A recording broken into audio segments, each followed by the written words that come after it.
A legacy of lifetime.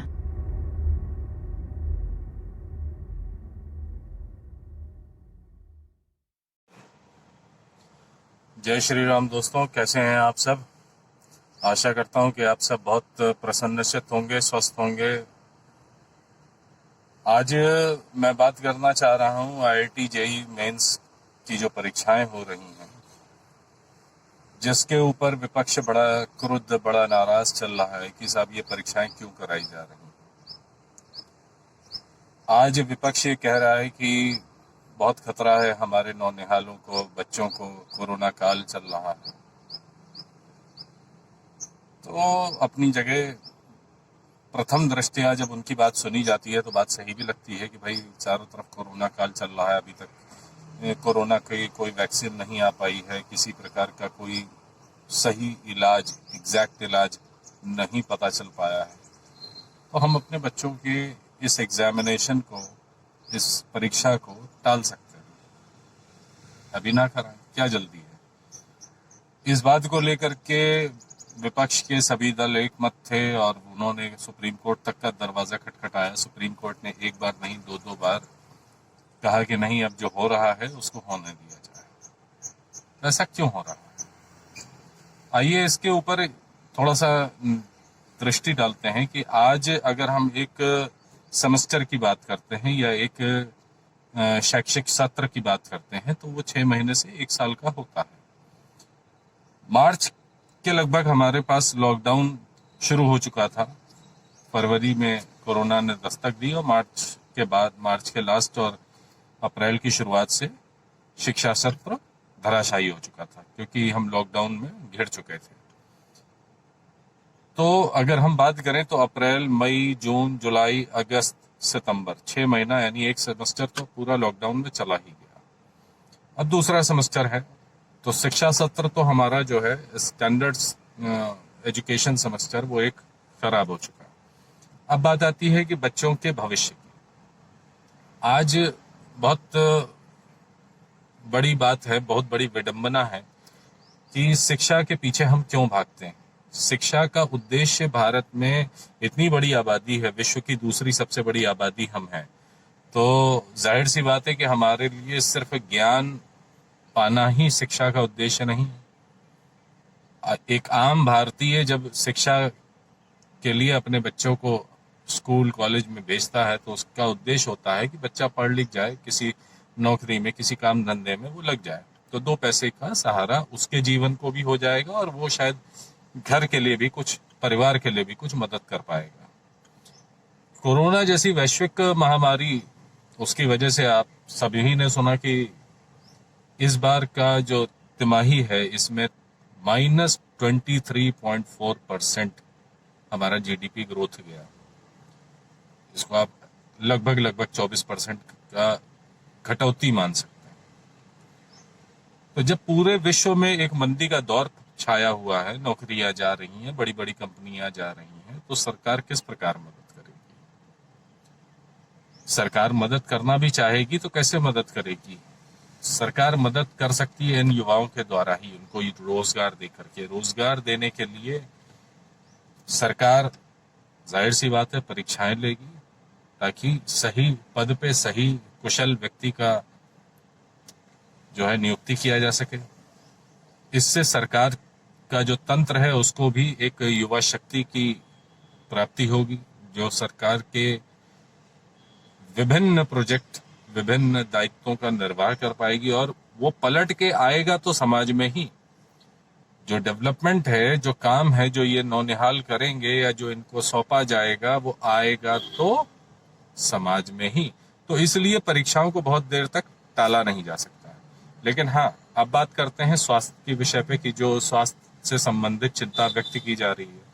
तो आपको जान करके बड़ी खुशी होगी कि हमारा जो विपक्ष है वो शायद इस बात को पढ़ना भूल गया, जानना भूल गया कि भले ही अभी वैक्सीनेशन नहीं आया हो, हमारे जो वैज्ञानिक हैं, जो स्वास्थ्य के ज्ञानी ध्यानी, भारत के अग्रणी योद्धा हैं, उन्होंने डीएनए स्ट्रैंड्स कोरोना वायरस के ढूंढ निकाले हैं और बहुत करीब हैं। ईश्वर ने अगर चाहा और सब कुछ सही सही रहा तो बहुत जल्दी आपके पास जो है कोरोना वैक्सीन आ चुकी होगी। आज जब हमारे पास कोरोना वैक्सीन नहीं है तब भी हमारे पास रिकवरी रेट 76% से ऊपर का है। पूरे देश की बात मैं बता रहा हूँ, जो विश्व में एक बहुत बड़ा अच्छा स्तर माना जाता है, एक बहुत बढ़िया स्टैंडर्ड है रिकवरी का। तो अगर 100 में से 76 लोग हम बिना वैक्सीनेशन के हम ले पा रहे हैं तो मेरे ख्याल से हम चीजों को आने वाले समय में और बेहतर कर पाएंगे। हमारे स्वास्थ्यकर्मी लगे हुए हैं, हमारे वैज्ञानिक लगे हुए हैं, तो कृपया उन पर भरोसा रखें। सरकार ने बहुत अच्छी व्यवस्थाएं कर रखी हैं। आज प्रतिदिन 10 लाख से ऊपर टेस्ट हो रहे हैं भारत में, तो कोरोना से डरने की जरूरत नहीं है। और सिर्फ स्टूडेंट्स की बात मैं नहीं करूंगा, सारे सरकारी दफ्तर, कार्यालय, न्यायालय सब खोल दिए गए हैं ताकि किसी तरह से हमारी जो ये अर्थव्यवस्था है उसको पुनः पटरी पे लाया जा सके। तो इस पे कमेंट करने की जगह, इस पे कटाक्ष और व्यंग करने की जगह, इसमें एक अवरोध उत्पन्न करने की जगह मेरे ख्याल से विपक्ष की जितनी भी पार्टियां हैं, जितने भी दल हैं, उनको एक सकारात्मक रवैया उठाना चाहिए, सरकार को प्रोत्साहित करना चाहिए और सरकार के विरुद्ध न काम करके सरकार के साथ मिल करके, सरकार के साथ कंधे से कंधा मिला करके देश के लिए एक बेहतर भविष्य के निर्माण में अपने आप को सहयोगी के रूप में प्रस्तुत करना चाहिए।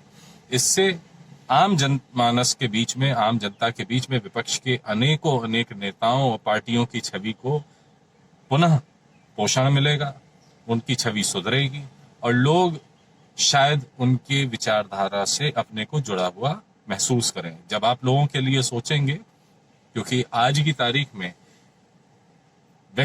एक आम भारतवासी जब 2 वक्त की रोटी की बात सोचता है, जब अपने परिवार को 2 वक्त की रोटी देने की बात सोचता है, तो कोरोना से डर के बैठना घर में और अपने रोटी पानी को एक किनारे रख देना, जिसके सहारे के लिए कोई नहीं है, तो मेरे ख्याल से कोरोना उस आम भारतीय को भयभीत नहीं कर पाएगा।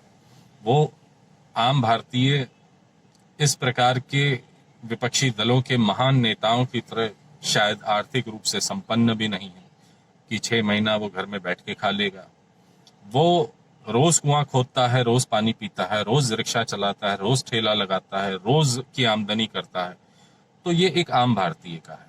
और हमारे यहाँ IIT JEE मेंस की परीक्षाएं हों या और भी कॉम्पिटिशन्स हों, इसमें भाग लेने वाले, इसकी प्रतिस्पर्धा में भाग लेने वाले आम भारतीय आज भी भारत की उन इंटीरियर क्षेत्रों से, उन ग्रामीण क्षेत्रों से आते हैं जहां पे शायद पिछले 72 सालों में आजादी के बाद से सही से सड़कें भी नहीं पहुंच पाई हैं, सही से बिजली और पानी की व्यवस्था भी नहीं हो पाई है, जिसको आज भारत की यशस्वी मोदी सरकार कोने कोने में पहुंचाने की चेष्टा कर रही है। काफी हद तक वो सफल भी हुई है, लेकिन फिर भी अभी लड़ाई और बाकी है। बहुत सी परिस्थितियां हैं जिनको हमें जीतना है, जिनको हमें पूरा करना है। भारत के हर नागरिक तक मूलभूत सुविधाएं पहुंचानी है।